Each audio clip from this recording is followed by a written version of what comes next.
La Iglesia Cristiana Evangélica, Juncal 384, Ituzaingó, Buenos Aires, Argentina, presenta el Ministerio Mujeres Buscando Sabiduría.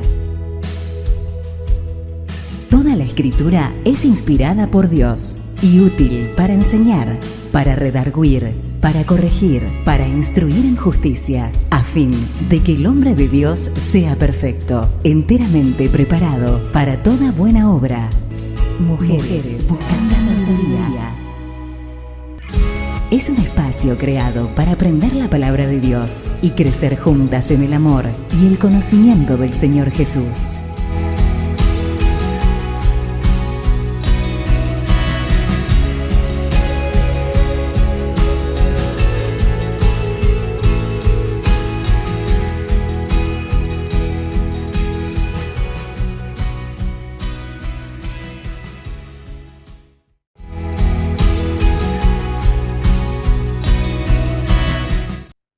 Bueno, vamos a empezar.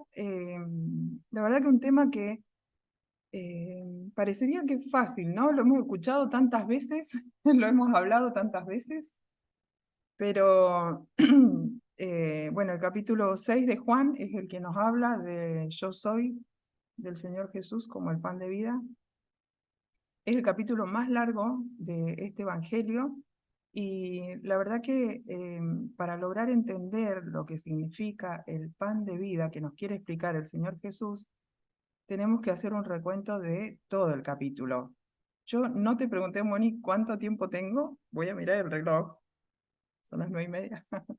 Sí, hasta las 10, media hora, 40 minutos. Bueno, sí, cualquier cosa voy resumiendo. Pero bueno, tenemos que empezar desde el principio del capítulo para ver los antecedentes de esto, ¿no? Para ver los antecedentes de lo que el Señor nos quiere mostrar. Y uno de los antecedentes es el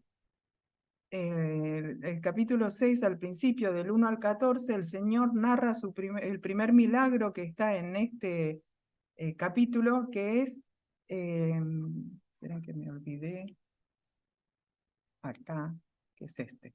Ahí, 5 panes de cebada y 2 peces, ¿no? Pero miren, es la alimentación de los 5.000. Es un milagro, por supuesto que de ninguna manera podría ser humano, es totalmente divino. Recordamos que la gente estaba desde el día anterior en ese lugar escuchando al Señor Jesús. Y el Señor los manda a recostar sobre la hierba y le dice que a sus discípulos que cómo se le podía dar de comer. Por supuesto que los discípulos se lo dijo para probarlo, porque él ya sabía lo que iba a hacer, pero contra todo pronóstico humano, digamos, el Señor le da de comer a 5.000 personas, contando los hombres, y en primer lugar bendice los alimentos. En segundo lugar, vemos que lo que él tiene son 5 panes de cebada, que para la época era la comida de los más humildes, ¿no? El pan de trigo era para los más pudientes, no todos podían comer pan de cebada, y pan de trigo. Entonces este niño tenía 5 panes de cebada y 2 peces, que eran lo más humilde. En tercer lugar, vemos que el Señor lo hace por amor, porque el Señor conoce a las personas, conoce a los judíos y a los que lo estaban siguiendo, y sabía lo que iba a pasar después. Así que realmente fue por amor únicamente que el Señor lo hizo. Y bueno, esto lo quiero dejar como antecedente. El otro milagro, que es el que el Señor hizo después, es, voy a volver a este, porque miremos la última frase, que es lo que dijo. Dice, recoged los pedazos y que no se pierda nada. Es lo que dijo el Señor cuando terminó el milagro. Y me llama mucho la atención acá, porque no solo que dio de comer a la multitud, sino que como para comprobar que la bendición y la provisión del Señor es totalmente suficiente y excede al ser humano, podemos decir así, Lo que sobró recogieron 12 canastas. Y para que no se pierda nada, porque el Señor también nos enseña que toda su provisión que Él nos da siempre excede lo que nosotros pedimos o necesitamos, pero también que no se pierda nada, ¿no? Que no derrochemos, que aprendamos a no despilfarrar, digamos, en este caso. Bueno, y después vamos a ver el milagro que sigue, que está desde el capítulo 6, desde el 15 al 21, vemos que el Señor Jesús camina sobre el agua, ¿no? No está tan explicado, si se quiere, en este evangelio, pero sí está más explicado en Mateo y en Marcos, y vemos que el Señor camina sobre el agua, acercándose a la barca de los discípulos. ¿Cuáles son las cosas que el Señor hizo? Sin suprimir ninguna de las leyes de la gravedad, el Señor Jesús caminó sobre el agua. Se muestra cómo el Señor también domina la tempestad, cómo domina las distancias, porque dice que apenas el Señor Jesús sube a la barca se encuentra en la orilla, y también hace que Pedro camine sobre el agua, ¿no? Todo esto son milagros, pasó de noche, así que no se sabe si toda la multitud lo vio, pero fue otro de los milagros que hizo el Señor y lo vamos a tener en cuenta como antecedente. ¿A qué quiero llegar con esto? Que el pan en esa época era el alimento esencial, que no lo es ahora. Ahora hay como mucha variedad de alimentos. Por eso el Señor lo compara con el pan. Era lo que todo el común comía y tenía para comer, y era el sustento diario. Algunas veces tenían otras cosas, pero no era la mayor cantidad de los días, ¿no? Entonces vamos a ver, el pan como alimento general para nutrición y diario era el alimento de la época, y esto es lo que vamos a ver como antecedentes. Y ahora nos vamos a abocar directamente a Jesús, el pan de vida, ¿sí? Bueno, hay cosas que sí o sí las tenemos que mirar un poquito. Bueno, vamos a leer el texto que, como es tan largo, yo hice como un poco de resumen, pero miren, en este texto que es el 6:26, vamos a leer acá, si quieren buscar en sus Biblias. Había un estudioso de hace mucho tiempo en mi iglesia, que ya está con el Señor, y siempre decía, cuando está esta frase, de cierto os digo, ojo, presten atención. Yo, para hacer este estudio, me basé en las respuestas del Señor, donde dice, de cierto os digo, en todo este texto.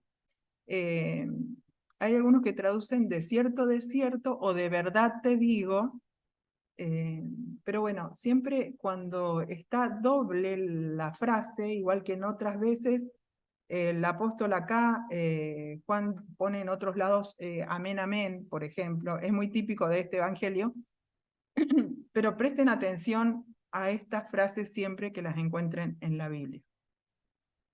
Y miren lo que el Señor les dice, de cierto, porque los que le venían siguiendo de la multitud, esperen que me salió un cartelito acá. Bueno, esperen que lo voy a sacar. Bueno, disculpe, no sé por qué me pareció. Lo que la multitud les venía diciendo que lo habían encontrado y que venían a buscarlo. Y esto les responde el Señor, dice, de cierto os digo que me buscáis, no porque habéis visto las señales, ¿no? Por eso mencionábamos las señales anteriores, sino porque comisteis el pan y os saciasteis. Qué triste, ¿no? Que el Señor tenga que decir esto. Solo porque en definitiva se habían llenado el estómago, la panza, ¿no? Solo por eso lo buscaban al Señor. Así que ya el solo leerlo es como un poco triste, me da. Solo por eso, ni siquiera habían visto las señales, únicamente porque el Señor les había llenado la panza. Muy material lo de las personas que lo seguían, ¿no? Recordemos que muchos eran judíos y muchos eran otros seguidores de él que iban con los discípulos. Leemos Juan 6:27 que dice: trabajad no por la comida que perece, sino por la comida que a vida eterna permanece, la cual el Hijo del Hombre os dará, porque a este señaló Dios el Padre.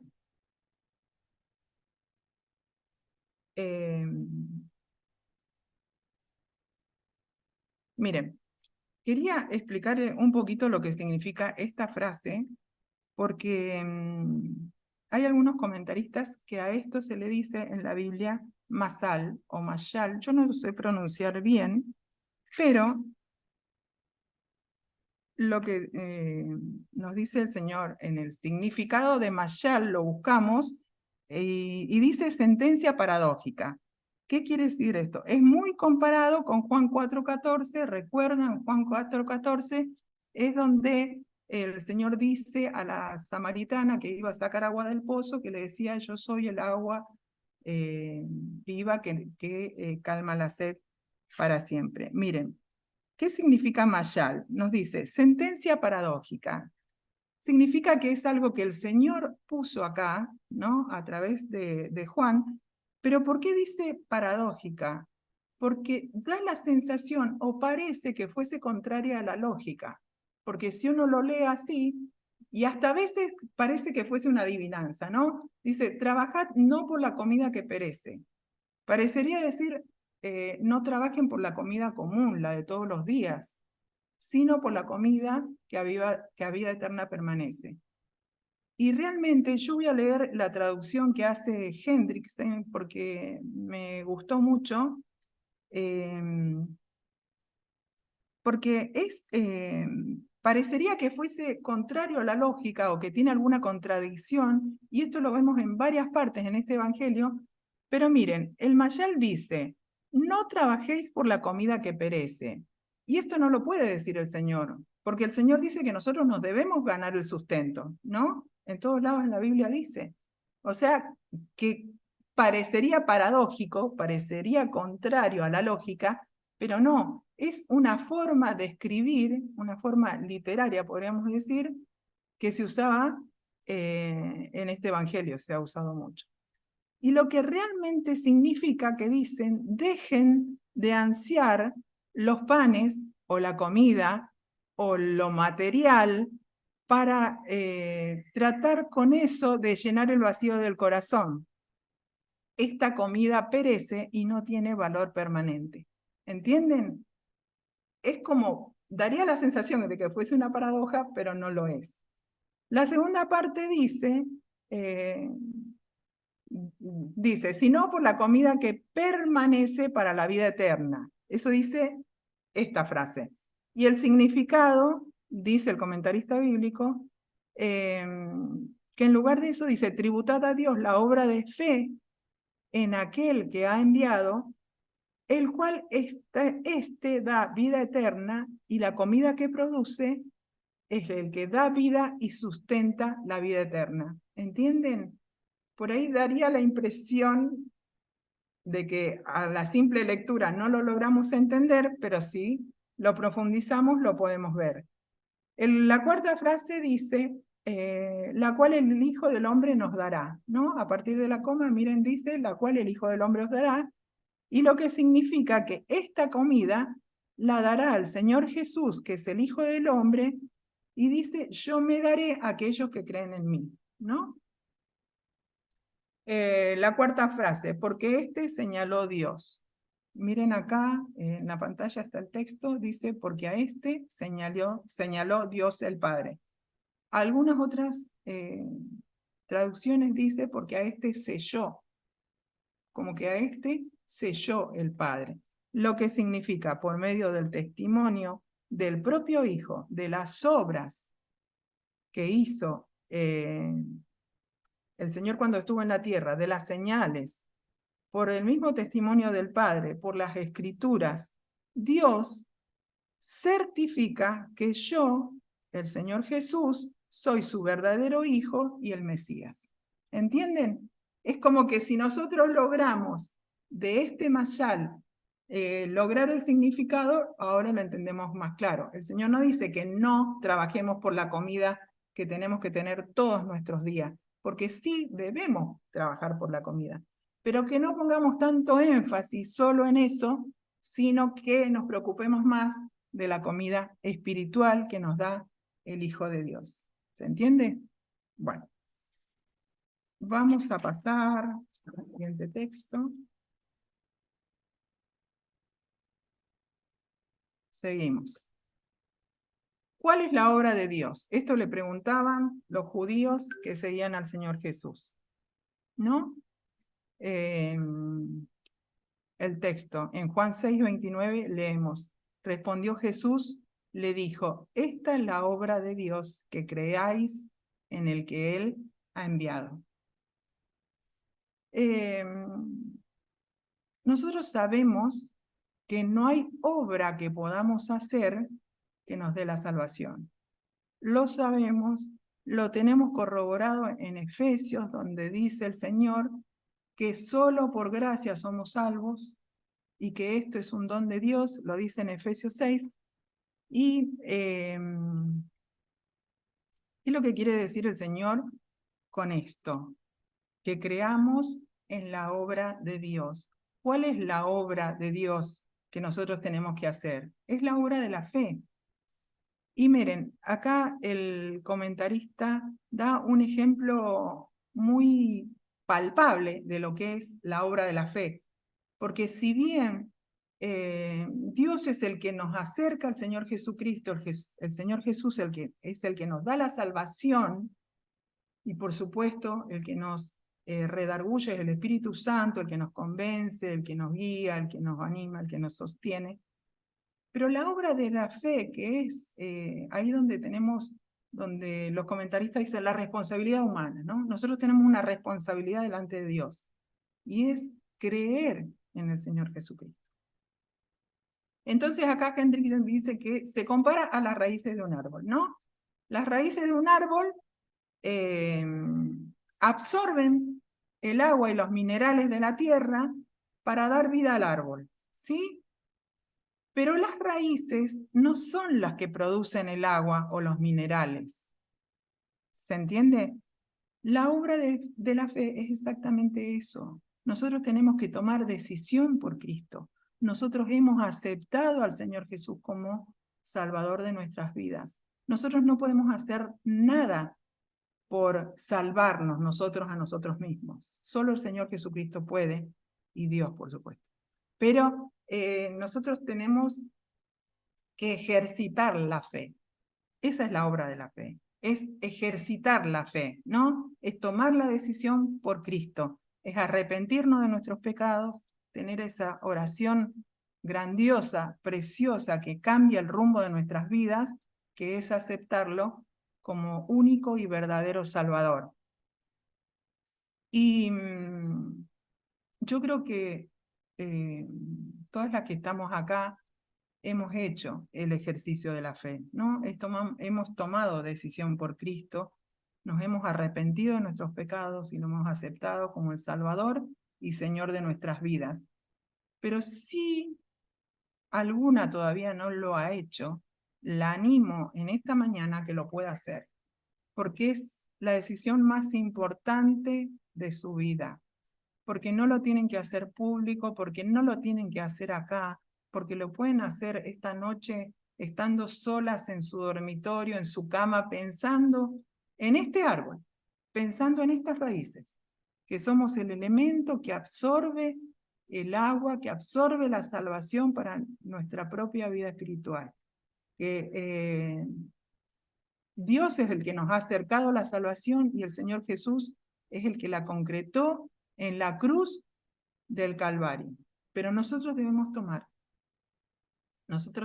ejercitar la fe, debemos hacer la obra de la fe, que es aceptar al Señor Jesús por fe y arrepentirnos de nuestros pecados y pedirle perdón. Así que las animo esta mañana, si alguna todavía no lo hace, que lo pueda hacer. Seguimos. Miren, esta es una historia que Me acordaba cuando veía el tema de la hora de la fe. Esperen que miro la hora. Hace mucho tiempo leí en un librito muy antiguo esta historia y me gustó compartírselas ahora. Se llama Sustantivo y Adverbio y se las voy a hacer bien acotadita, pero la importancia de tomar buenas decisiones. Miren, una maestra de una escuela pública, un día la directora la llamó y le dijo que ella tenía que ir a visitar a un niño que estaba en el hospital. Esta maestra habitualmente hacía visitas a niños que estaban internados, enfermos, pero bueno, ella tomó, por supuesto, el nombre del niño, el nombre del hospital, la sala donde tenía que ir, y fue. Pero cuando llegó allá, por supuesto que había todo un protocolo que nadie le había contado. Ella tenía que lavarse las manos, tenía que vestirse con toda una bata esterilizada, tenía que ponerse un gorrito, una máscara, unos zapatos especiales para entrar. Y cuando iba a entrar, nadie le había dicho en la condición que iba a encontrar al chico, pero el chico estaba totalmente quemado. Y la enfermera antes de entrar le dijo, no toques ni la cama ni al niño, solo podés hablarle a través de la máscara, porque el chico estaba totalmente quemado y necesitaba una situación especial de esterilización y asepsia, ¿no? Entonces, cuando entró la maestra, un poco se choqueó al ver al niño y bueno, yo ya le dijo, tu maestra me dijo que yo tengo que venir a enseñarte los sustantivos y los adverbios, porque eso es lo que están tratando en tu grado ahora. Bueno, la maestra se sentía un poco incómoda, pero le dio la clase. Era muy difícil ver al chico así en esa situación. Y se va, se despide y se va. Cuando vuelve la próxima vez para la clase, la enfermera la para antes de entrar y de prepararse y le dice, ¿qué es lo que dijo? ¿Qué le dijo al chico? Y ella, bueno, empezó a quererse disculpar y le dice, no. Dice, porque el chico desde que usted vino cambió totalmente su actitud hacia el tratamiento. Ahora quiere recuperarse, pone voluntad para mejorar y realmente está respondiendo al tratamiento. Bueno, entonces la maestra dijo la verdad, le di la clase sobre sustantivo y adverbio. Pero cuando entra, el niño le dijo que él había cambiado de pensamiento porque las personas que le habían mandado a ella a enseñarle sustantivo y adverbio sabían que él se iba a mejorar, porque si no, no lo hubiesen mandado. Entonces el niño se dio cuenta que alguien tenía fe en que él se iba a mejorar y cambió su pensamiento, su decisión y puso voluntad de mejorarse. Entonces yo, con este pequeño relato, quería contarles que la importancia de tomar buenas decisiones en nuestra vida, la importancia de tomar decisión por el Señor Jesucristo, la importancia de decidirnos por aceptar al Señor Jesús en nuestra vida, pero también por darle el lugar que se merece, ¿no? Darle el lugar de Señor, no solo de Salvador, sino también de Señor de nuestra vida. Seguimos. Vemos acá, a continuación, que la gente, los judíos que lo seguían, le vuelven a insistir al Señor. ¿Qué señal haces? Le dicen al Señor Jesús, como si no hubiera hecho señales hasta recién, ¿no? Había hecho lo que vimos en los antecedentes. Ya había visto que antes había curado enfermos, había alimentado a los 5.000. No sé si todos, pero la mayoría había podido ver o escuchar que había caminado sobre el agua. Y todavía le dicen, ¿qué señal haces? ¿No? Realmente los judíos no entendieron nada hasta acá y después se pone peor, les digo. Bueno, nuestros padres comieron el maná, les dice. Y respecto de esto vamos a ver el próximo texto que acá el Señor les contesta y les dice, de cierto os digo, no os dio Moisés el maná del cielo, mas Dios, mi Padre, os da el verdadero pan del cielo, refiriéndose a él, por supuesto, porque el pan de Dios es aquel que descendió del cielo y da vida al mundo. Bueno, vamos a hacer un poquito, ver dónde dice el maná. Vamos a leer, busquen en sus Biblias, por favor, Éxodo 16, 3 y 4. Vamos a leer para hacer un reconto del pan del Antiguo Testamento, que era el maná. Éxodo 16 dice, 3, versículo 3. Miren cómo los judíos le dicen acá en el Nuevo Testamento y lo que había pasado en realidad en Éxodo 3. En Éxodo 16, 3 dice, y le decían los hijos de Israel, ojalá hubiéramos muerto por mano de Jehová en la tierra de Egipto, donde estaban esclavos. Cuando nos sentábamos a las ollas, cuando nos sentábamos a las ollas de carne, cuando comíamos pan hasta saciarnos, pues nos habéis sacado a este desierto para matar de hambre a toda esta multitud. Y el 4 dice, y Jehová dijo a Moisés, he aquí, yo os haré llover pan del cielo, y el pueblo saldrá y recogerá diariamente la porción de un día, para que yo lo pruebe si anda en mi ley o no. Esta parte se la saltearon los judíos de contarla, ¿no? Porque no contaron que estaban en desacuerdo, no contaron que el Señor los había sacado de la esclavitud de Egipto. Dijo, bueno, los padres nuestros tuvieron el maná. Esperen que lees. Dice, nuestros padres comieron el maná. Eso es lo único que ellos habían referido en este texto. Pero vamos a mirar, porque muchas veces se compara el maná como una especie de Cristo, ¿no? Y si bien Moisés es el que les dijo, pero el que les había dado el maná era el mismo Jehová, era el mismo Dios que les había dado el maná, y que también con eso los iba a probar. Recuerdan que también les decía que el sexto día iban a recoger para 2 días, dio todas las indicaciones Dios, Jehová, a Moisés. Y miren,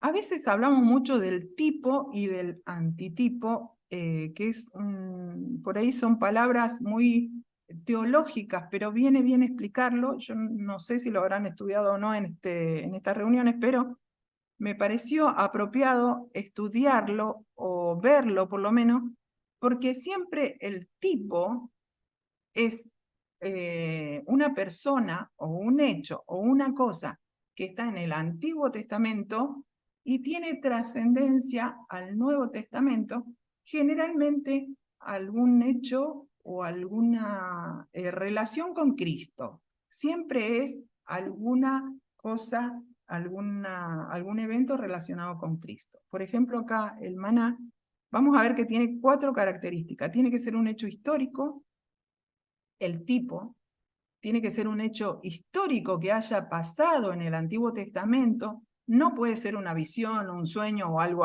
abstracto, tiene que tener un fundamento histórico, como el maná que le dio Jehová al pueblo cuando Israel había salido de Egipto para que se mantuviera vivo en ese tiempo. En segundo lugar, está establecido por Dios, es dado por Dios. Ese es el segundo requisito que tiene el tipo. Por supuesto que el maná había sido dado por Dios. En tercer lugar, tiene una comparación lógica con el Nuevo Testamento, que es donde vamos a encontrar el antitipo, y tiene señales muy marcadas de amplificación. O sea, lo que era el maná en el Antiguo Testamento, en el Nuevo Testamento hay señales amplificadas y por supuesto mejores de lo que era el tipo.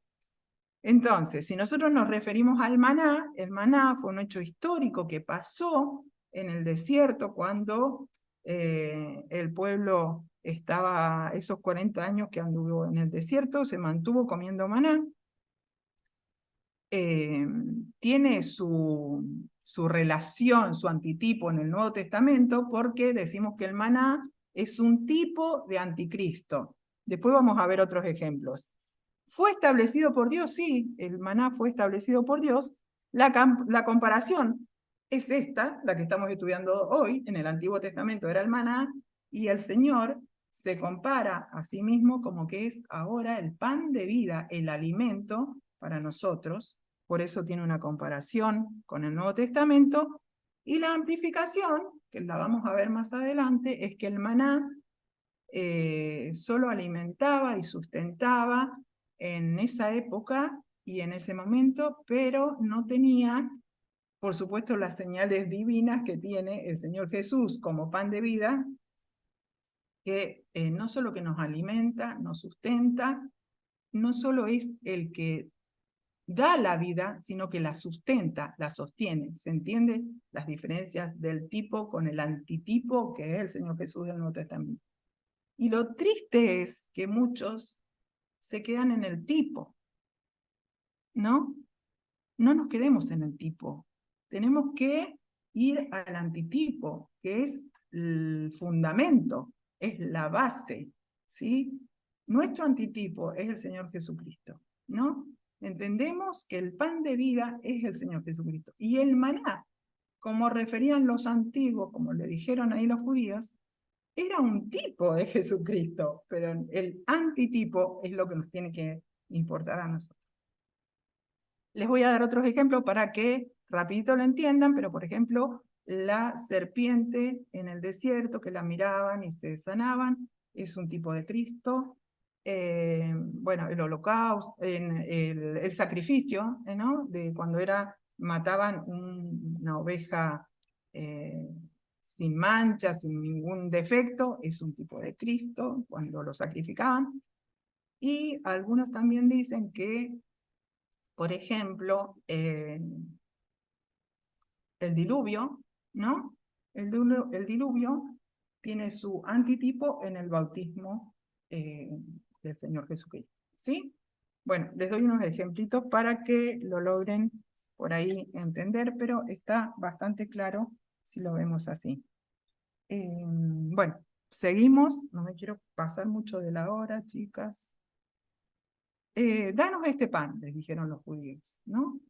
Pero referido a este texto, es lo mismo, exactamente lo mismo que dijo la mujer samaritana en el pozo de Jacob. ¿Recuerdan? Dice, bueno, cuando entendió que el agua ya no le iba a dar más sed, cuando entendieron que este pan era bueno, estaba bueno, alimentaba, sustentaba, era mejor que el maná, dice, bueno, danos de este pan, pero era no porque lo entendían espiritualmente, sino como diciendo, bueno, este pan nos va a alimentar y ya vamos a estar alimentados para siempre, pero no lograban todavía entender lo que significaba espiritualmente. Y Jesús les dijo, yo soy, versículo 35 y 36, leemos, Jesús les dijo, de nuevo, yo soy el pan de vida, ¿no?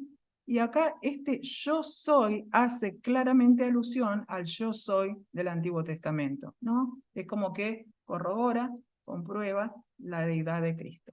Comparado con el yo soy de yo soy Jehová en el Antiguo Testamento, que sale 106 veces el yo soy Jehová en el Antiguo Testamento.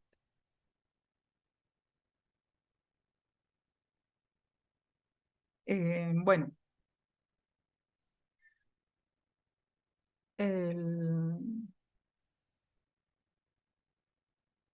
esperen que... Vamos a ver cuál es el efecto que hace el pan cuando dice el Señor, yo soy el pan de vida, el que a mí viene nunca tendrá hambre y el que en mí cree no tendrá sed jamás. Acá vemos que el Señor Jesús es un sustento, es un alimento espiritual, pero no es solo el alimento, sino que Él es el que da la vida, Él es el dador de vida y es el que sustenta la vida, es el que sostiene la vida. Tenemos que tener una interpretación espiritual, ¿no? Verlo con los ojos de la fe. Los que no creen, como dice el texto que sigue, aunque me hayan visto, el privilegio que tenían esas personas de haber visto al Señor Jesucristo, de habían tenido el privilegio de estar compartiendo, de estar caminando con el Señor Jesucristo, de haber visto las señales, de haber visto las curaciones que hacía, cómo le daba vista a los ciegos, todas esas cosas, y sin embargo no creían. Entonces, es algo que solo lo podemos entender. Una persona que no cree no lo puede entender a esto. Tiene una trascendencia espiritual y tiene una mirada espiritual. Por eso los judíos no lo entendían, porque no habían creído. La persona que no cree no lo va a lograr entender, por más que se lo expliquemos de muchas formas. El Señor, como el pan de vida, no solo que da la vida, que la sustenta, da la vida espiritual y eterna, porque también dice que nosotros vamos a vivir con Él para siempre. Sacia el hambre y la sed espiritual, y también vemos que nosotros tenemos la responsabilidad de asimilarlo a este pan, ¿no?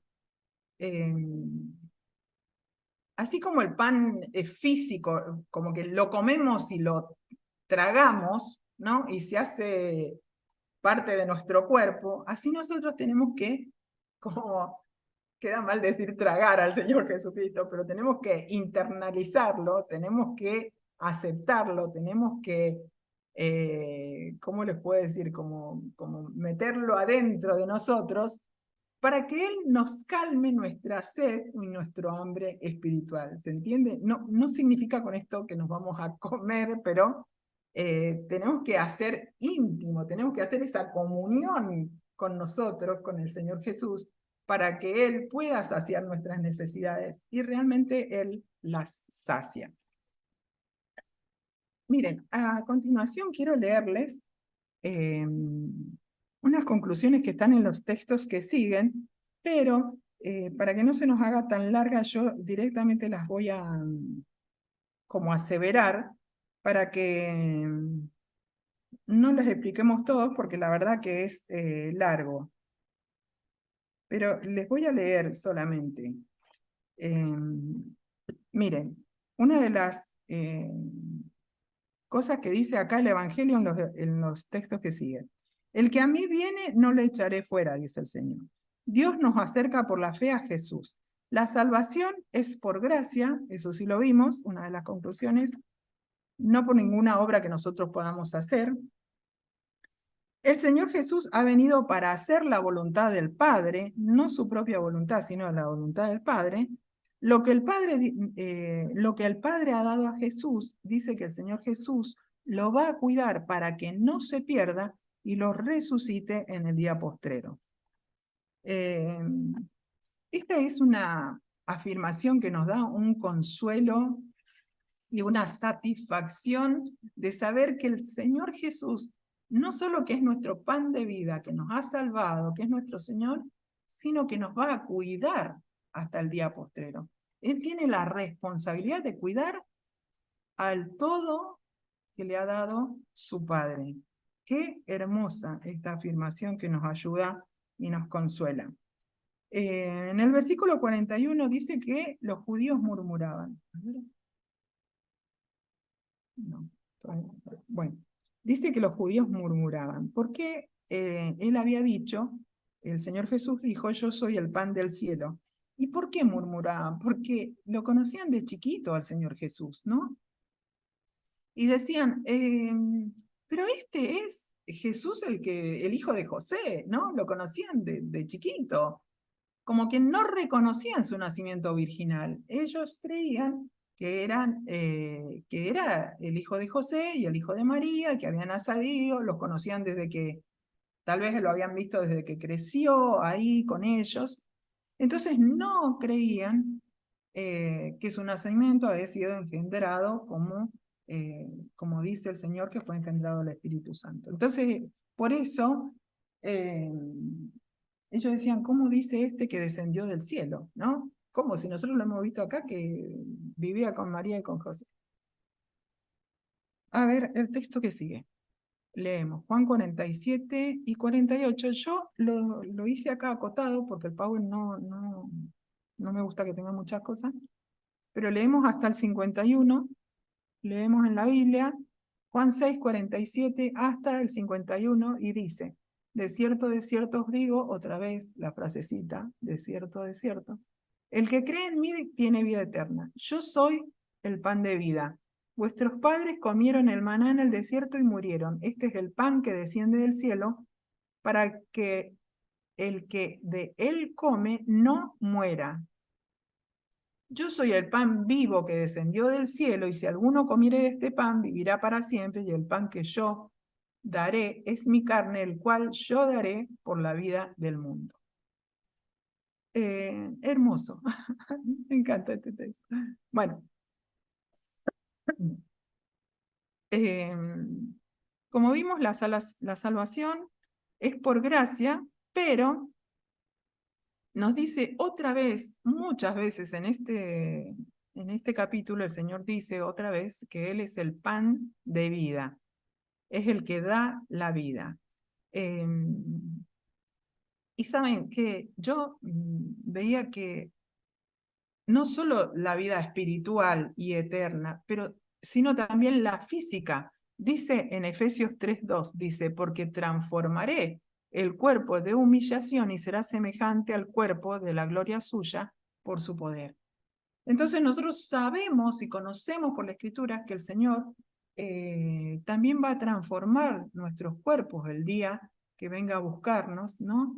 Y vamos a tener un cuerpo, nuestro físico va a ser transformado en un cuerpo glorioso, semejante a la gloria del Señor. Así que también, no solo Él nos da, nos sustenta, sino que también, tanto física como espiritualmente, Él es nuestro pan de vida.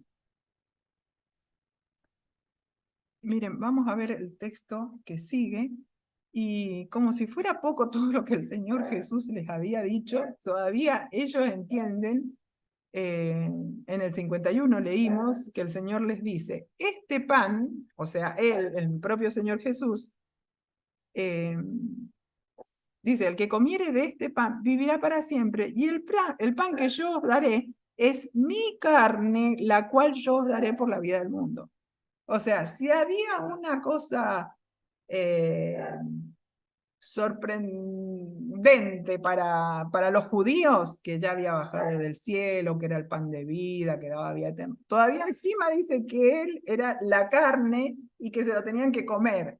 Para los judíos, de terror. Era como el sumo, ¿no? Como decir.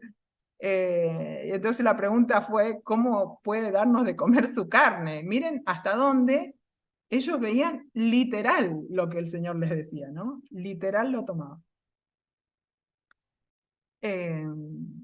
Leemos el texto del 53. Dice: Jesús les dijo, esta es acá, 53 y 54, acá lo tenemos en pantalla: de cierto os digo, si coméis la carne del Hijo del Hombre y bebéis su sangre, no tenéis vida en vosotros. No, lo leí mal, pero, perdón. De cierto os digo, si no coméis la carne del Hijo del Hombre y bebéis su sangre, no tenéis vida en vosotros. El que come mi carne y bebe mi sangre tiene vida eterna, y yo le resucitaré en el día postrero. Cosa terrible para los judíos, ¿no? Porque hasta el día de hoy ellos hacen desangrar los animales, porque la carne kosher se llama, es la que no tiene sangre, es la que... Era como algo, como que le estaba diciendo algo terrible. ¿Cómo podían comer la carne y encima tomarse la sangre, no? Era terrible para los judíos esto. Pero era porque ellos no creían. Volvemos a lo mismo, ¿no? No lograban ver con los ojos de la fe, no podían entender. Lo mismo que le pasaba a la mujer samaritana en el pozo. No lograba entender porque no lo veía con los ojos de la fe, ¿entienden? Lo tomaba literal, y el Señor no dice que lo vamos a comer, ¿no? Acá los judíos pensaban: dirán, seremos medios caníbales, ¿no? Lo cortamos un pedazo, lo comemos. Pero no, el Señor les hablaba espiritualmente, y eso es lo que cuesta que la gente a veces... Pienso, ¿cuántas veces le hablamos a personas y las personas te van retrucando con otra pregunta, pero no están entendiendo lo que les explicamos, cuando les hablamos del Evangelio. Pasa muchas veces, ¿no? Entonces es porque todavía no se les ha corrido el velo de los ojos, ¿no? Porque no tienen abierto los ojos de la fe para entenderlo espiritualmente. Realmente ellos no lograban entender lo que el Señor les quería explicar. Pero bueno, de vuelta, es muy insistente el Señor en estos pasajes. Tenemos que internalizar, tenemos que aprender que el Señor Jesús no solo que lo tomamos como Salvador, sino que lo tenemos que interiorizar, tenemos que tomar como si Él fuera nuestro alimento cada día, tenemos que vivirlo y verlo con los ojos espirituales y saber que Él está ahí para cuidarnos, para consolarnos, para también con el Espíritu Santo que nos ayuda a transitar en esta vida. Que podamos cada día de nuestras vidas recordar esto, ¿no? Lo que es el pan de vida para nosotros.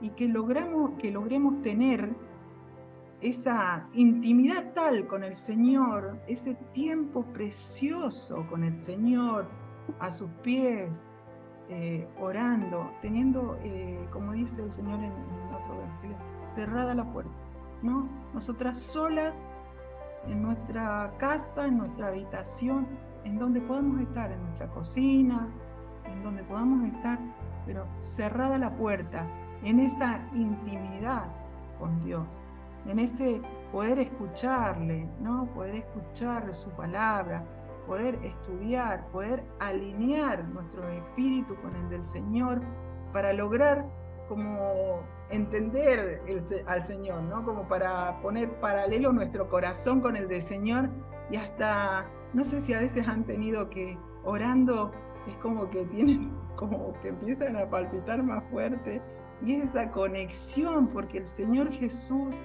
está dentro nuestro, el Espíritu Santo está dentro nuestro, démosle ese espacio, ¿no? Démosle esa intimidad, esa confianza en oración, en lectura, en conexión, en poder tener esos tiempos preciosos con nuestro Dios, que es nuestro Señor, que es nuestro Salvador, que es nuestro sustentador, y es el que realmente le da sentido a nuestra vida, ¿no?